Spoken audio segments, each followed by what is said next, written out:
Hey, and welcome to Stay at Home Time with Robin and African Payment Solutions.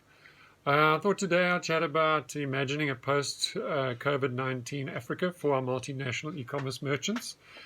If we think through what's going to happen in an advanced stage of COVID across Africa and how it could affect e-commerce and online payments, the developed market's going to be hit really hard. Travel's brought to a standstill. Most businesses are closed. People are out of work. Stocks and shares have plummeted. Loans are defaulting.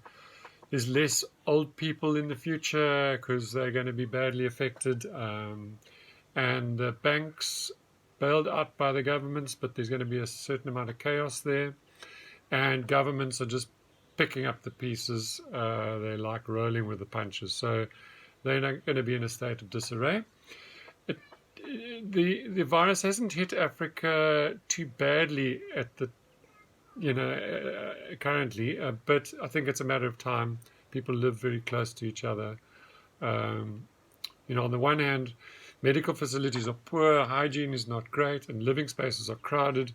There was a BBC video on one family, a dad probably, saying, how could 6 of us spend the next month in one room? It's just pretty impossible. We all live in one room. So, on the other hand, transport and travel are mainly local, and African countries have had the opportunity to take precautions like self-isolation and closing borders, learning from the rest of the world. So my best guess is that the health impact, and I'm not a health practitioner, will be similar to the rest of the world. Okay, well, let's think through the financial effects. Let's start with the fundamentals. About half a billion Africans have a mobile phone. Half of them have a smartphone. Most are young adults. Most don't have a lot of debt.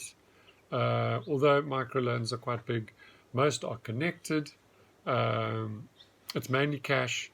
And many of them have a way to be able to pay with money, mobile money or card. The city dwellers have an appetite for consumer goods, and the other half of the population are rural and largely agricultural and subsistence. Quarantining urban consumers will require delivery of and payment for groceries and medication, and rural Africans will be looking to remote trading in and payment for agricultural products. Africans are kind of driven and interested in tech. There's a big growth in interest and upscaling of capability in tech, which will facilitate an escalation in the development of apps that service these kind of web services. Services like Jumia Foods, Mama Meals, OFood, Opera browsers, one of their many businesses that they've launched off the browser. OLeads, these businesses will thrive. So, but the no work will cause a bit of a cash squeeze, and they won't be buying luxury goods. They'll be staying at home. This will mean more, mobile gaming, binary, home entertainment. Electricity and cost of bandwidth are a bit of a restraint